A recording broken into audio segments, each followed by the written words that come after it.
They thought she was just a logistics officer, unarmed, outnumbered, cut off from every support channel. So when they dragged her from that convoy, when they zip-tied her to a chair in the middle of a warlord's bunker, when they waved guns in her face and demanded she beg for her life on camera, they didn't know who they were dealing with, because the woman they took hostage was a Navy SEAL. And SEALs don't negotiate with cowards. They outlast them, outthink them. And when the time is right, they take back everything. Now, before we show you exactly what happened inside that hangar and how one woman rewrote every rule about survival, drop a comment below telling us where in the world you're watching from, smash that like button, and hit subscribe with the bell icon on. Because what you're about to see isn't a rescue mission, it's a reckoning. The hills around Cadron Valley were dry and narrow, flanked by thorn brush and the skeletons of stone walls left over from conflicts no one bothered dating anymore. A pale wind moved through the ravine in gusts, lifting powdery red dust into lazy spirals above the road. 5 trucks crawled along the gravel, white with blue tarps stretched taut over their backs. Faded UN insignias already peppered with rust. Lieutenant Commander Arya Kane sat sideways in the lead vehicle's passenger seat. One boot braced against the dash, the other tapping a metered rhythm on the floorboard. No insignia, just desert camis, a sweat-stained cap, and an unlit cigar in her teeth. Her rifle stayed strapped to her back. She wasn't here to fight. Advisory assignment. Embedded SEAL operator turned liaison for regional stability ops. She'd done 2 tours in this valley back when the only rule was survival. Now they called it a neutral corridor. Ceasefire zone. Humanitarian access guaranteed under some multilateral charter nobody believed in. Convoy's slow, Arya muttered, scanning the ridgelines through the cracked windshield. Road's worse, the driver grunted. She wasn't looking at the road. She was looking at shadows behind rocks, brush lines too cleanly parted, something wrong in the spacing. She keyed the comms mic, clipped to her shoulder. Convoy formation's loose. 3rd and 4th trucks are dragging back. Kilo 2 confirmed spacing. Static, then silence. She frowned. A second passed, then 2. Kilo 2, this is Kane. Brake squelch. Nothing. Pull left, she told the driver. Stop short of that bend. Why? Because this is how bad days start. They crested the rise and saw it. 2 burned-out sedans blocking the narrow path. Blackened steel warped by old explosions. The supposed escort vehicles, 4 trucks with locally uniformed guards, were already dismounting, rifles in hand. Calm. Too calm. Arya's heart slowed. Her voice didn't rise. Pop smoke. Now. Too late. A thump echoed through the hills, then another. Smoke grenades, green and gray, rolled in from both flanks, hissing like something alive. The driver reached for his pistol. A sharp crack split the air. He collapsed sideways, eyes already glazed. Arya kicked open her door and rolled, coughing through the gas. She caught a glimpse of one aid truck, men in blue helmets being yanked from the cab, muffled screaming, rapid Arabic, flash of rifle butts. Something slammed into her temple. As her vision faded, she saw one final image. An American flag patch on a corpsman's sleeve, half torn, fabric singed and curling as the wind carried the fire away. Then nothing. Concrete sweat clung to the walls like a second skin, the kind of damp that never dried. Stale, cold, too still. When Arya's eyes fluttered open, she didn't gasp or thrash. She blinked once. Then again, her wrist burned, cable ties too tight. She flexed her fingers slightly, confirming circulation, ankles bound, arms behind the back of a rusted steel chair, trickle of blood warming her cheek where the blow had landed. A dull throb pulsed through her skull, but her mind was already working. 3 others in the room, 2 men, 1 woman, civilian aid workers still in their Red Cross vests. One sobbing quietly. Another sat stiff with shock, mouthing something silently. 3rd, young, local, late 20s maybe, looked like an interpreter, hands bound, eyes darting toward her. The door creaked. 2 men entered, Kalashnikovs slung casually. Behind them came the one who mattered. Silk scarf, black tactical boots, silver rings across both hands. Beard neat, accent not. You are Lieutenant Commander Arya Kane. he said in perfect English. Navy SEAL Operations Liaison. Yes? She said nothing. He smiled like a man used to getting answers.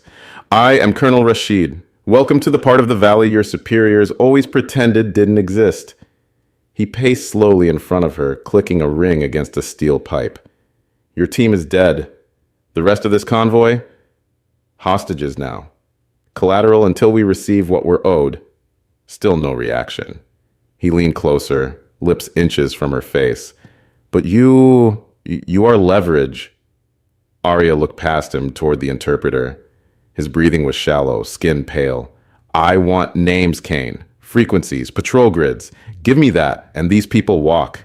She finally spoke, voice dry but even. You're making the worst trade of your life. Rashid chuckled. We'll see how brave you sound tomorrow. Two guards pulled the civilians toward a far corner, where a single overhead bulb flickered. Arya's chair was dragged the opposite direction, down a hall, into a separate room. The door slammed. No windows, no clock, just the hum of a generator and the soft drip of old pipes. She took inventory again, chair bolted down, no obvious screws to loosen. One exposed nail head on the wall behind her, useful later. She began counting softly under her breath. Not for panic, for control. Breaths, drips, pulses, distance to the door, one rhythm for every variable. Over the next 6 hours, she mapped the compound through sound alone. Heavy boots, 3 guards, rotating every 4 hours, light footsteps, probably the interpreter, moving between rooms, diesel engines starting up outside at irregular intervals. She counted the seconds between generator cycles, noted which doors opened with metal scrapes versus wood groans, memorized the pattern of voices echoing through the ventilation system. Arabic, some Pashto, one voice that sounded Russian. When footsteps approached her door, she cataloged the gait. Guard 1 favored his left leg. Guard 2 wore boots half a size too large, heels slipping with each step. Guard 3 moved with precision. Former military, probably special forces. He'd be the problem during extraction. When the first guard peeked through the door's narrow slit, she didn't flinch. Let them think she was broken. Let them make mistakes, because what they'd taken was her freedom. But what they hadn't touched, what they'd never touch, was the code she carried like a spine beneath her skin. SEALs don't talk, SEALs don't break. SEALs wait for the moment. 3,000 miles away, the U.S. consulate inside Camp Halberd buzzed with low chaos. Radios crackled. Analysts swore at satellite lag. Intelligence officers huddled over grainy drone feeds, trying to parse movement from shadow. In the center of it all stood Commander Leo Torres, arms crossed, jaw tight, eyes locked on a frozen screen showing what looked like a blood-streaked warehouse somewhere outside Dakur. Freeze, zoom, he ordered. An aide complied, the frame sharpened. A woman's face, bruised, unsmiling, eyes forward. Run audio overlay. A tinny, barely audible phrase cut through static. Wrong trade, Torres exhaled slowly. That's Kane. A diplomat seated in the corner cleared his throat nervously. We're advising regional restraint. State Department's pressing for negotiations. Safe passage in exchange for medical supplies and intel sharing. It's what we do in proxy zones. No, Torres said flatly. It's what cowards do when they don't know who they're dealing with. She's SEAL qualified. She knows what to do. We don't talk. We don't trade. We extract. Another screen lit up. A pirate broadcasted feed. Poor lighting. Propaganda framing. One of the kidnapped civilians being forced to read a statement. The captors demanded immediate withdrawal of all Western presence, or the American military liaison would be executed within 48 hours. Torres didn't blink. Prep Tango Echo 9. I want boots off the tarmac by 2200. Silent insert. Hostage recovery plus intelligence retention. We go in hot if we have to. Back beneath the earth, Arya heard something new bleeding through the vents. Whispers, shouted instructions in the hall. Someone loading a generator into a flatbed truck. The translator entered, likely sent by Rashid to pressure her again. The man looked sheepish, nervous. They're trying to negotiate with your people, he said in halting English. Your government. They say maybe you trade for safe withdrawal. Arya snorted softly. They're not negotiating. He blinked. But the message, they're triangulating, and they're getting close. Footsteps approached. Rashid entered, still smug. You see how quiet your country becomes when the game shifts? You're not worth a war. Arya tilted her head, voice low and deliberate. You think this is quiet? You should hear what seals sound like right before impact. Rashid's smirk faltered, just slightly. There was no pattern to the abuse after that. That was the point.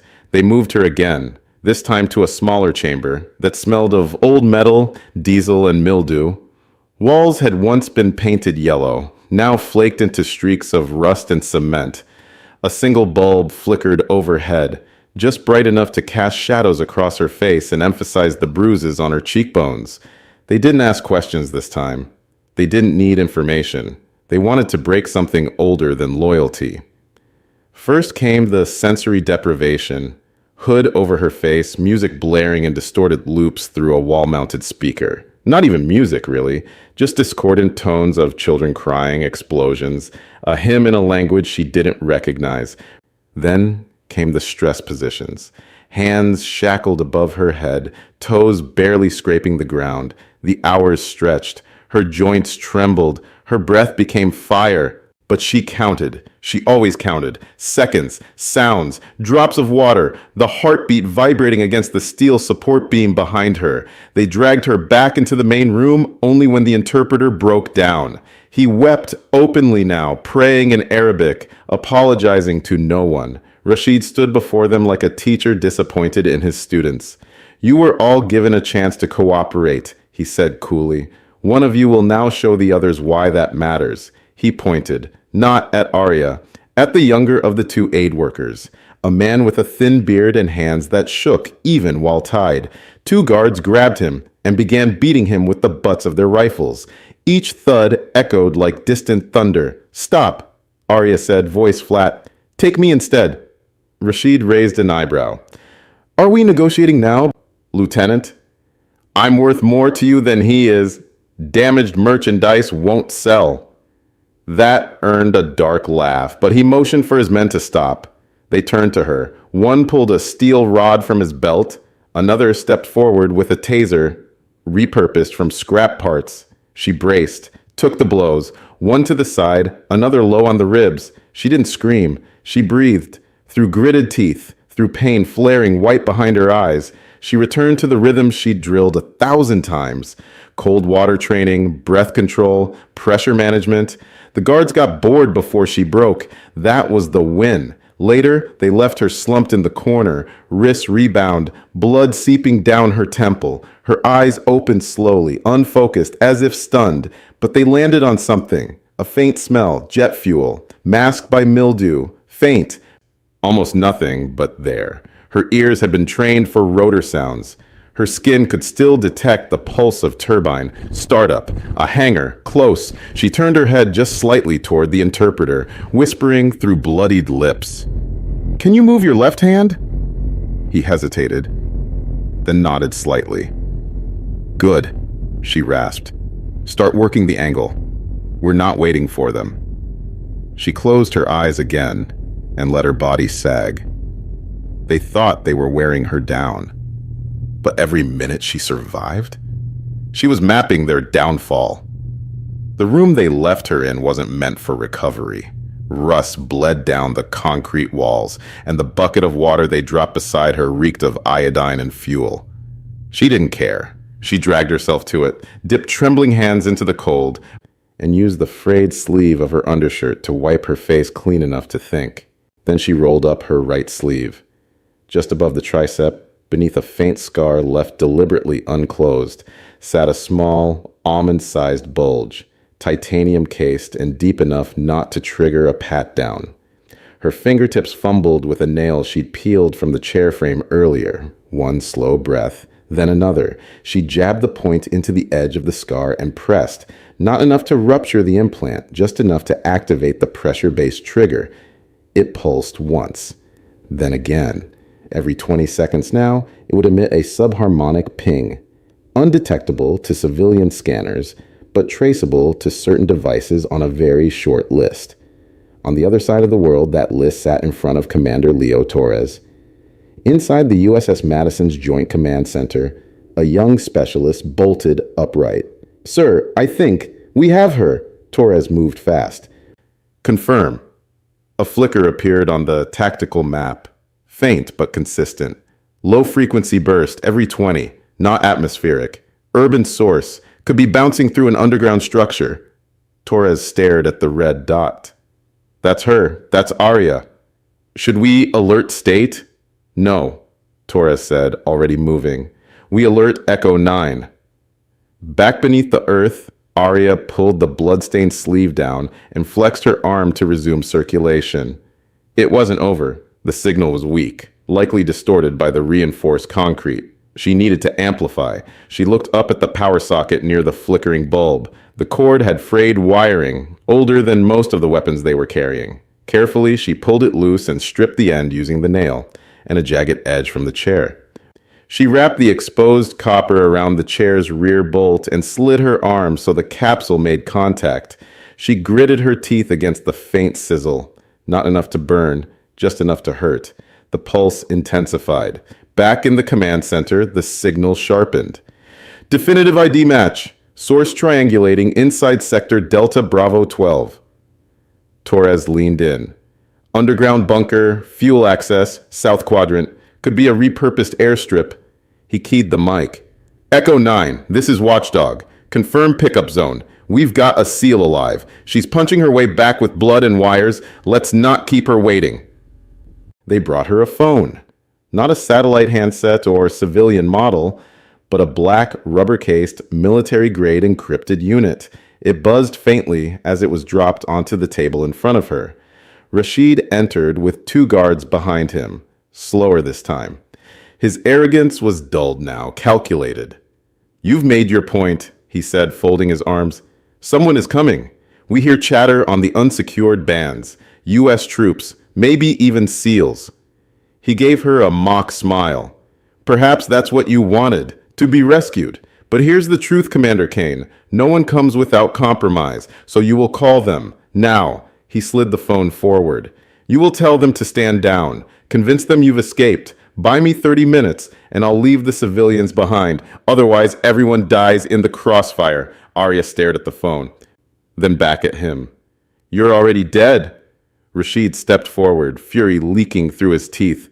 "You think I won't kill you here? You think they care enough to risk an international incident just for you?" "They're not coming because of me," she said. "They're coming because you broke rule number 1. He tilted his head. "And what rule is that?" She leaned forward slightly, voice low and calm. "You took a flag that wasn't yours." That got him. He struck the table. "Prepare the camera," he barked. 2 guards moved quickly, hauling in a light and tripod. One of them, the same Lieutenant Arya had noticed earlier, the one who refused to look her in the eyes, fumbled his weapon. Arya glanced at him. "I know your name, Kareem." The man froze. "I know where your brother runs guns. I know what you stole from the crates 3 weeks ago." "I know what Rashid would do if he found out." Kareem's hand trembled slightly. Another guard noticed. "Something wrong?" Kareem shook his head, but his voice caught in his throat. Rashid narrowed his eyes. "What is this?" Arya didn't blink. "He's your leak. Your entire camp's been exposed because you trusted a man who's already flipped." That was a lie, but in a room like this, a lie told with confidence was more dangerous than any weapon. Chaos spread like wildfire. Voices rose. Accusations flew. Rashid shouted at both men to stand down, but one had already drawn his sidearm. Kareem was shouting back in Arabic, desperate and loud. And in that chaos, no one noticed Arya's wrists were already half loose. She'd been working the cable tie against the exposed chair bracket for hours. Now she finished the job. One quick pull. One sharp flick of the shoulder. Her arms were free. And for the first time in days, her hands were hers again. By nightfall, the compound simmered like a wound about to split. Trucks rolled in and out of the courtyard. Generators rumbled. Arguments barked through the halls. No one noticed the cameras had been left unmanned for a full hour. No one noticed the lights flickering irregularly near the fuel depot. No one noticed that Lieutenant Commander Arya Kane had vanished from her holding room. She was moving now, low, fast, silent, dressed in sweat-stained fatigues and bare-soled boots she'd ripped off a passed-out guard. She kept to the angles. One pistol, one combat knife, and a stolen magazine tucked under her arm like a promise. Outside the compound walls, SEAL Team 9 crouched beneath a blanket of dark mist, eyes glowing green behind night vision lenses. "Target beacon confirms live signal," whispered the team lead. "Commander Kane is mobile." On the hill above, Leo Torres scanned the compound through a thermal scope. "She's moving west. She's armed. Initiate on breach." Inside, Arya reached the civilian holding room. One swift slice through the cable ties.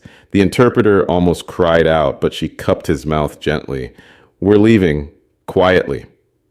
She passed the aid worker the second pistol she'd lifted. "You point, but don't pull unless I go down, understood?" He nodded, pale but focused. In the courtyard, 2 guards smoked by the gate. One leaned against the fuel barrels. They never heard the shot. Arya's suppressed pistol barked once. The first man dropped. The second turned, too slow. Her blade met his throat before he could scream. A shout rang out from across the yard. She froze. A door slammed open. 3 armed men emerged, rifles ready.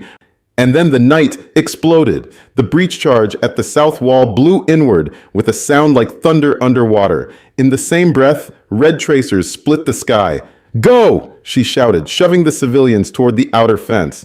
From the breach, SEALs poured through like smoke and steel. Suppressed MP-7S stitch-controlled bursts.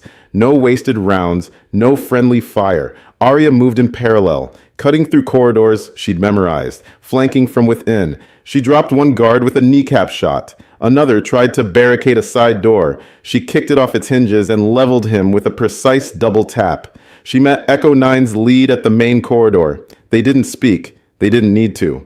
2 hostages outbound, northeast corner, she confirmed. "Copy. We've got 'em." 3 tangos in the west wing, she continued, voice low and rapid. "One former Spetsnaz. Moves like he's trained. Generator room is 2 doors down, left side. They've got ammo stored in wooden crates near the fuel line. 1 spark, and this whole section goes up." The team leader processed the intel in half a second, already adjusting formation. He signaled 2 operators to peel off toward the generator room. Another moved to cover the fuel depot approach. Building layout?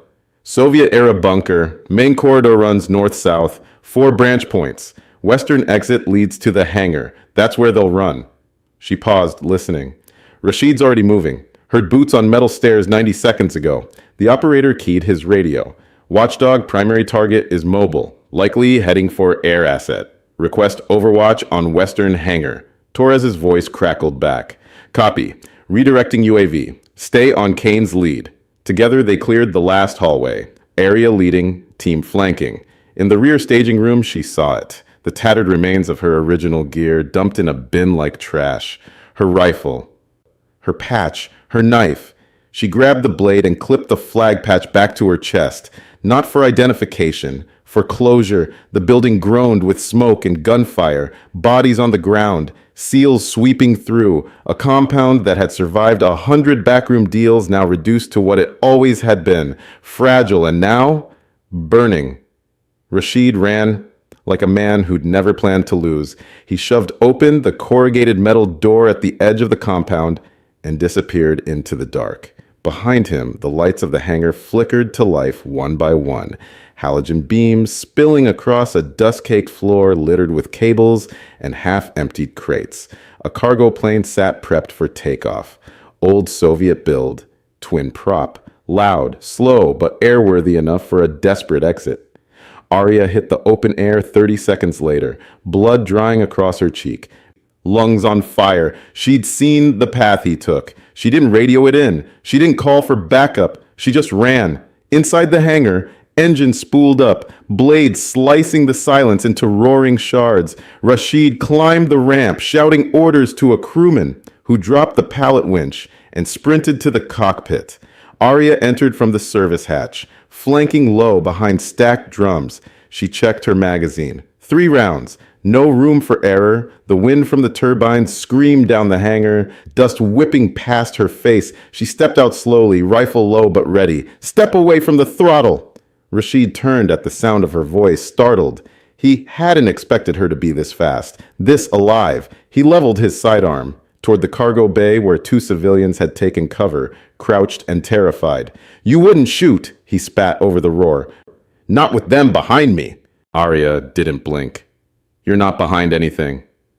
You're already in front of every mistake you made. He moved his weapon.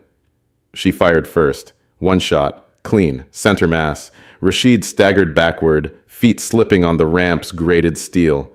He collapsed just short of the throttle controls, blood pooling beneath him. The engine screamed once more, then began to idle. Arya stepped forward, weapon still raised, checking the corners.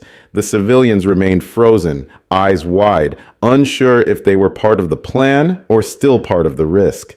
Then the hangar doors burst open. SEALs flooded in. Torres at the front, his sidearm already lowered as he spotted her. Clear! Someone shouted.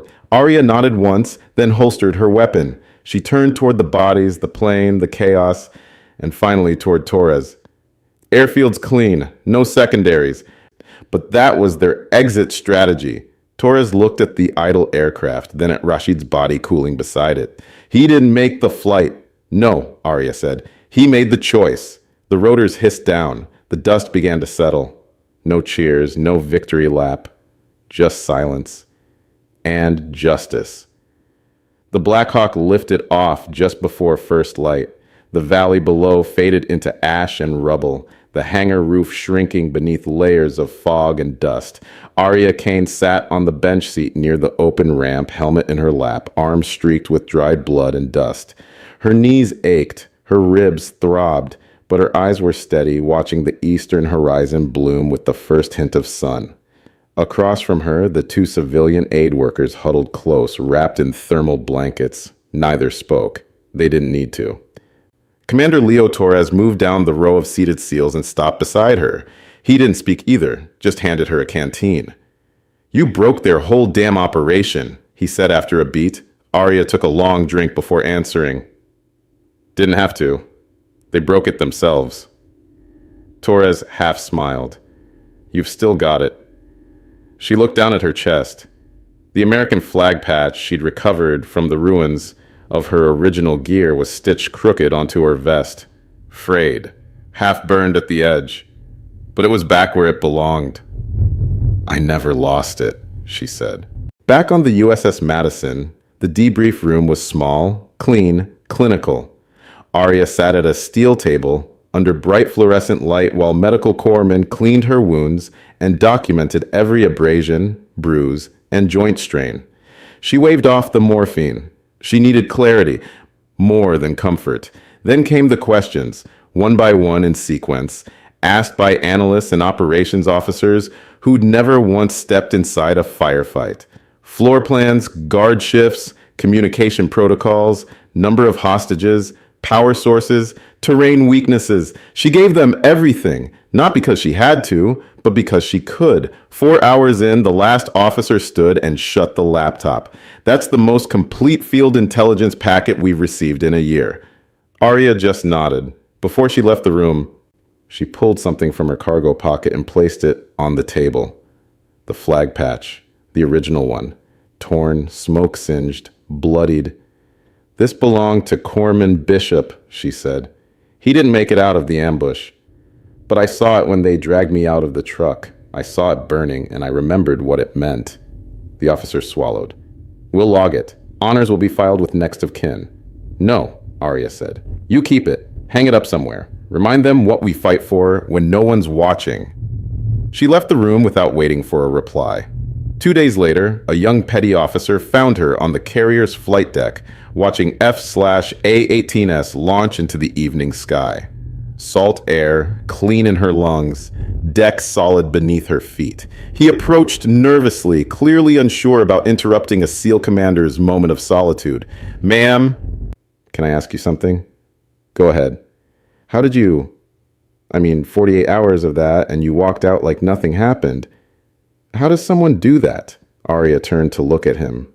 really look at him. Young face, maybe 22. The kind of kid who joined the Navy to serve something bigger than himself, but hadn't yet learned what that really meant. It wasn't nothing, she said quietly. It was everything. Everything I'd trained for. Everything I'd sworn to uphold. Everything that makes this uniform mean something. She paused, watching another Hornet catapult into the sky. They thought they could break me by taking away my freedom. But freedom isn't something you can take from a SEAL. It's something you carry inside you. And as long as you remember that, as long as you hold on to what you're fighting for, they can hurt your body. But they can never touch who you are. The petty officer nodded, not fully understanding yet, but filing the words away for later. Thank you, ma'am.